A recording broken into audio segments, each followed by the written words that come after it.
Good morning, Bucknutters. Welcome to the Bucknuts Morning 5 here on Friday, April 21st, 2023. I am Dave Biddle, very happy to be joined by Jonah Booker for his usual Friday visit. Man, it was quite the scene at the Schottenstein Center last night. What an NIL event the foundation put on. It was probably the coolest event I've ever covered. I mean, it was unbelievable. You turn around, there was like a party beforehand, kind of a get-together before the actual event started. It was just a who's who. Every time I turned around, there was either a former or a current, absolute star Buckeye, like I said, former players, current players, coaches. Coach Day was there. Coach Holtman was there. So it's football and men's basketball. Just your general thoughts. I know that you followed like what Patrick and I were reporting from afar and others. Just your thoughts on this event last night. They raised a ton of money for NIL. That's great to hear, Dave. And I would say congratulations to Brian and Cardell and the foundation. I mean, you look at where they're at right now, things seem to be trending in the right direction. I believe they came a long way within 1 year's time. I think collaborating with the old foundation, getting themselves a little better organized, and then just bridging that hand out to boosters as well as former athletes, current and pro. I just think that's going to bode well for the NIL program. I don't know about you, Dave, but I feel a whole lot better about where Ohio State NIL situation is at right now compared to another year ago. And I know a lot of people have said, like, hey, we weren't throwing bags out there like Texas A&M, Miami. I do feel like Ohio State, they are trying to do NIL the right way, how it's supposed to be designed, which is, hey, you sign to Ohio State, you come here, you perform, and then at that point, you will make sure you're taken care of. So I think they're doing things the right way. Now, what would you say, Dave? You were at the event. Your favorite part of it? Oh wow. I'd have to say, man, that's a tough one. I'd have to say, the more intimate like pre-party that we had, where it was like we're kind of in this little, I don't know, it was like almost like a restaurant area down there. There was a bar, there was like just a bunch of and again, it was just a who's who of just Buckeye royalty. So that had to be my favorite part. But it was also very cool hearing what Coach Day had to say about NIL and Coach Holtman. But I'm going to get into what Coach Day said. That'd probably be a close second. Everything that Coach Day said maybe wrapped into one.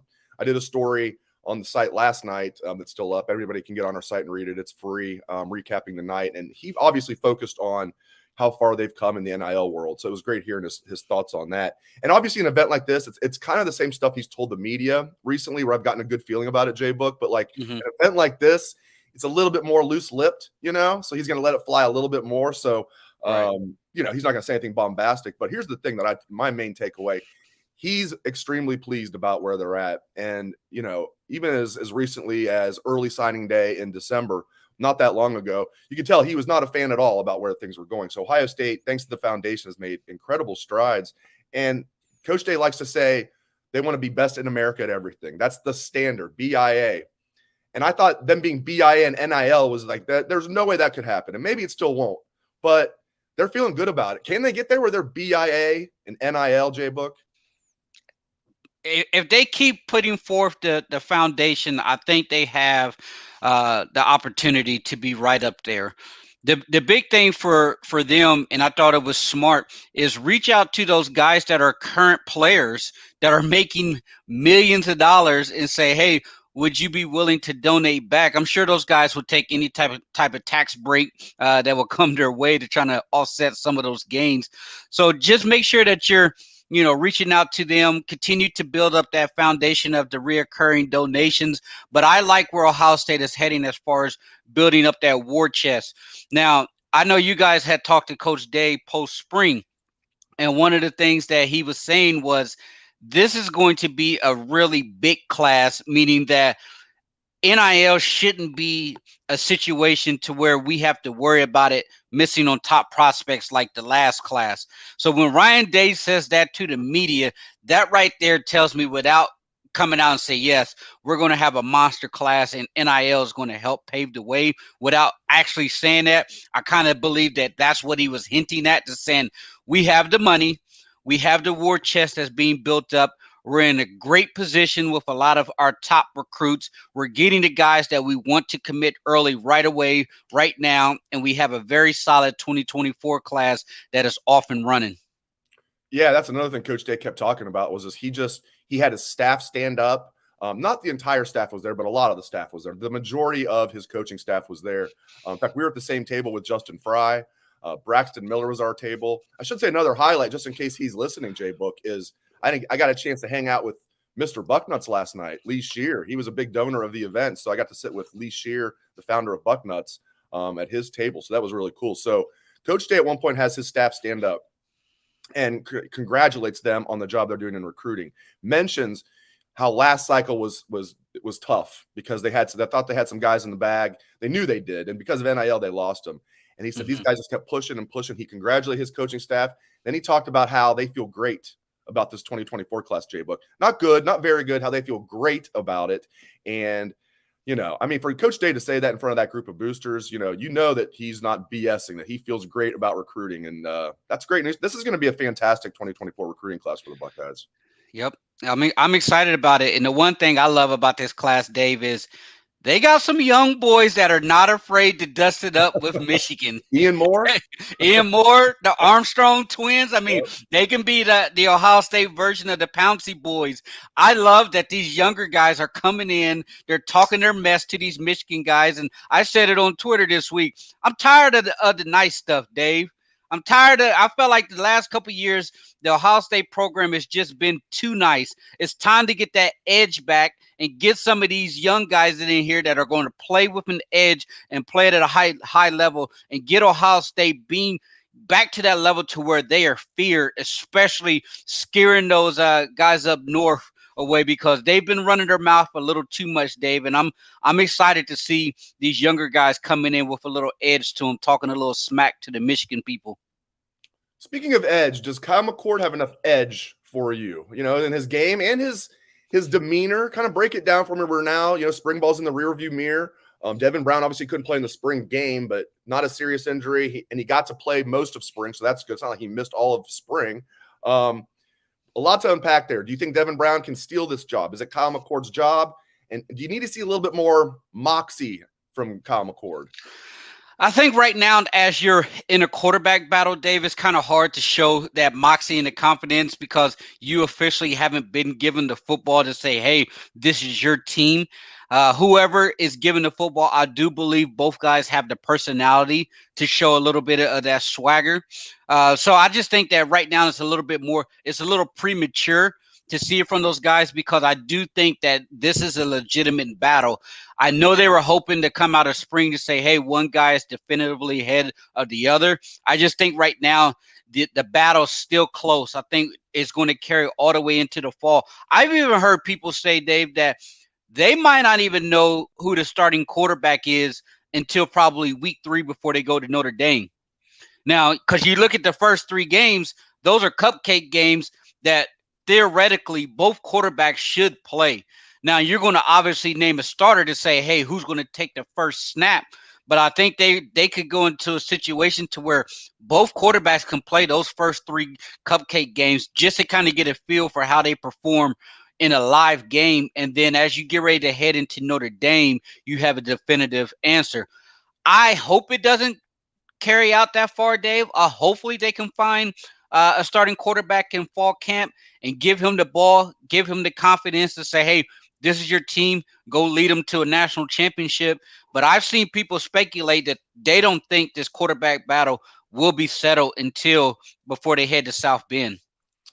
That's interesting. I would, much prefer it if Ryan Day knew for sure who his guy was right now. And I was thinking he would. And now I'm in the camp. I believe that he's not sure. I think he's clearly leaning toward Kyle McCord. But I don't think the job has been won yet. And, we'll see. I mean, they're both of those young men were there last night, Kyle McCord and Devin Brown. In fact, they both were part of the auction. Corey Dennis was part of it with both of them. So there was you could golf at Muirfield with Corey Dennis and Kyle McCord. That was an auction. So you could have a round of golf at Muirfield with Corey Dennis and Kyle McCord. And then they had one with Corey Dennis and Devin Brown going out to like a really nice steakhouse, like a Jeff Ruby steakhouse. So that was another part of the auction. Another way they're raising money last night. Both those kids are young men, are good young men. Devin's just so charismatic. But even though I'm talking about Kyle's demeanor, I don't want people to get like too caught up into that because when they're both together, Devin's going to come across like he's the better leader because he's so damn charismatic. And Kyle's more like, isn't really a fan of that, the big crowds and stuff. I don't know if there's anything to make of that or not. Let's move along and talk some other quarterbacks and the mental side of the game, because I'm curious to get your thoughts on this. I had never heard of the S2 cognition test. Now it's everywhere. It hasn't replaced the Wonderlic. It's the one that's getting the most pub now, the S2 cognition test. And recent quarterbacks that have tested off the charts are guys like Patrick Mahomes, Joe Burrow, Josh Allen, Brock Purdy, guys like that. Justin Fields tested off the charts last year. There you go. Justin Fields a couple years ago tested off the charts. How's that working out? Falls to the 11th pick, 4th quarterback taken. Still unbelievable. Good on the Bears, though. Bryce Young tested off the charts this year. A lot of people are saying that's a big reason he's going to go number 1. It's fait accompli at this point that he's going to go number 1 if you look at the odds. But then there's also some trash talking about people just kind of tearing down C.J. Stroud. I don't like that. Stroud did not do terrible on this test like it's being reported. I heard he did okay. He did so-so. He didn't score in the 18th percentile. He scored in the 82nd percentile. So what do you make of all this? The S2 cognition test, how much is that holding CJ back? What do you make of all this other crap about the Mannings? You know, I'm going to read a tweet, Dave, and it's from an executive who worked on the Senior Bowl, Shrine Bowl, and they were the first ones to introduce the S2. And he's a guy that kind of like paved the way for it. And he said, I'm a huge proponent of the S2 cognition before we made it available at the Shrine Bowl. I talked extensively with S2.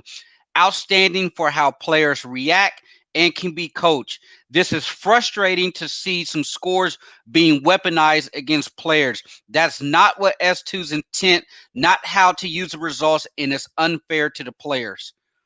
So that right there kind of tells you, the media is using these scores to weaponize it against certain players.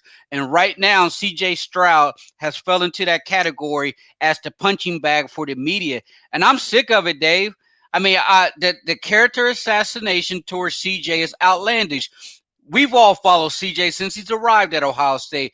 Not one time did any person at Ohio State say anything remotely close about CJ Stroud having character issues. In fact, the day after that they try to say CJ Stroud was hard to coach, Ryan Day went on 97.1 in the Fan and said, that is not true. He is extremely easy to coach. He is a guy that really gets it, and he has a brilliant mind as a quarterback. So when Ryan Day goes on the radio the next day to refute the claims, it's absolutely ridiculous. And as far as the Mannings, since when did college kids have to kiss the Manning family ring before they head into the NFL? I mean, CJ Stroud, it's a non-story. It happened last June. Brady Quinn wants to make us think about, he didn't show up to the Manning camp. To be fair to Brady, if you watch the full context of that podcast, he was very complimentary of CJ, but the Manning thing had no place. It's just gossip. He said, she said. CJ was in Columbus working with his Ohio State teammates on a camp. He didn't really commit to the Mannings. They reached out the night before. But at the same time, Dave, I just don't like how the NFL media, how they find, I don't know if it's a coincidence, but you look at the way that they treated Justin Fields last year. It was despicable. What did they say? Last one in, first one out. Dan Orlovsky tried to say that Ohio State had to come out and refute that. Said that, wait a minute, where are you getting that from? That's not true. And they try to attack Justin Fields. Now you look at CJ Stroud. They can't poke a hole in this game because when you throw on the tape, he is the most accurate quarterback coming out. And so because you can't poke a hole in this game, what they try to do now is they try to assassinate his character, and it's shameful. It's shameful. And I hate how the NFL is so hypocritical about, character is such a major concern heading into the draft. But once a guy gets into the NFL, a la Deshaun Watson, a la Tyreek Hill, as long as you can play at a high level, character really doesn't matter. And CJ is a great young man. I mean, your character assassination is a great way of putting it. It's ridiculous. And people just flat out putting out like misinformation. I don't know if the young man or whoever it was, I don't know if he's young or not, whoever the man is that put out the misinformation about the 18th percentile. I don't know if he intentionally did that. I'll give him the benefit of the doubt and just say it was a egregious mistake, but he needs to correct that error and apologize. All right, recruiting wise, Buckeyes are in on 5-star defensive end Dylan Stewart out of the D.C. area. They've had pretty good success in the D.C. area, getting some D linemen out of there. I believe Chase Young was from that area. In fact, I know he was. You hearing anything about Dylan Stewart and how Ohio State might be faring in that battle? I've talked to, a couple people that are very close to him, and I'm not one who's always, doing recruiting stuff, David. I follow it, talk to it, but from what I'm hearing is Ohio State is in a great position. His representation, they've been in contact with Larry Johnson this week. They've been in contact with the NIL Foundation and the Cohesion and those guys just to kind of get an understanding of what are the opportunities. Right now, from what I'm hearing, Dave, is if he had to choose today, Ohio State would be the place to go. Everybody says follow what mama wants. I've been told that his mom really, really likes Ohio State. She's leaning towards them right now. They believe that the academics at Ohio State and what they're able to offer life after football is playing a huge role here. So I think it's critical to get that 5-star guy. Now, make no mistake, NIL will play a role here, Dave. I'm not saying this is sole focus of his opportunities, but when you're a 5-star guy and you're competing with the SEC as far as South Carolina, Georgia, those teams are going to be able to provide a significant NIL type of foundation that they're going to be able to give to him. So it's going to be up to Ohio State's NIL collectors to make sure that they play ball. But as far as building those relationships, where things are trending, Ohio State is in a great position heading into those June visits coming up. So if you're an Ohio State fan, keep an eye on here because I think it's an Ohio State, South Carolina, Georgia battle with Ohio State, having the edge, I believe personally, especially with them having his mother in their corner. That's great. That's absolute great news. Excuse me. I'm going to get you out of here on this. Let's bring it back to NIL and how this is going to help the Buckeyes with guys like Dylan Stewart. Maybe a year ago, they couldn't really rely on this. These guys are going to talk to each other. Now, mom's the most important thing, but Dylan Stewart, if he talks to, a guy like Carnell Tate's going to tell him, man, the day after I enrolled in January, I still should have been a high school senior. They took care of me. The foundation took care of me. He was at the event last night. Carnell Tate was, Malik Hartford, Jelani Thurman, all those guys, Jermaine Matthews, Noah Rogers, all those guys immediately got a check, got cars, other stuff. And they're able to tell the other recruits this. So, yeah, you're not going to get upfront money from Ohio State, but now you have proof they're going to take care of you, not 6 months down the road, right away. And that's got to help with these big-time recruits like Dylan Stewart. Absolutely. I mean, if you're to believe the way the foundation is trending, that Coach Day believes so, then they're going to be in a good position to be able to talk to him, lay out the game plan, say this is what we're going to do. Ohio State is not going to be able to offer money up front, which he may be able to have that opportunity in the SEC. It's just, hey, once you get on campus, day one, you sign that letter of intent, you arrive, you're going to be taken care of. Look at the 14 freshmen that just arrived that we were able to ink deals with. The day that they step foot on campus, that's when those guys were able to get their deals. But the thing that with Dylan Stewart is I think the attraction of playing for a grizzled veteran like Larry Johnson, being able to be coached up. They view him as a Chase Young type of prodigy, that a guy that's going to be relentless getting after the quarterback. And if you look at the defensive ends over the last several years, Dave, there's a route for this kid to get early snaps as a true freshman. I believe he's that good. He may not be a starter, but he can absolutely see the field. We saw it with the Bosa's. We saw it with Chase Young. JTT even saw the field as a true freshman in certain packages there. So Larry Johnson has a history of getting those younger guys some reps, especially if it's going to be a Rushman type of package. Great stuff as always from Jonah Booker. Thank you very much, JBook. Thanks to all of you for tuning into the show. We appreciate it very much. Hope everyone has a great day and a great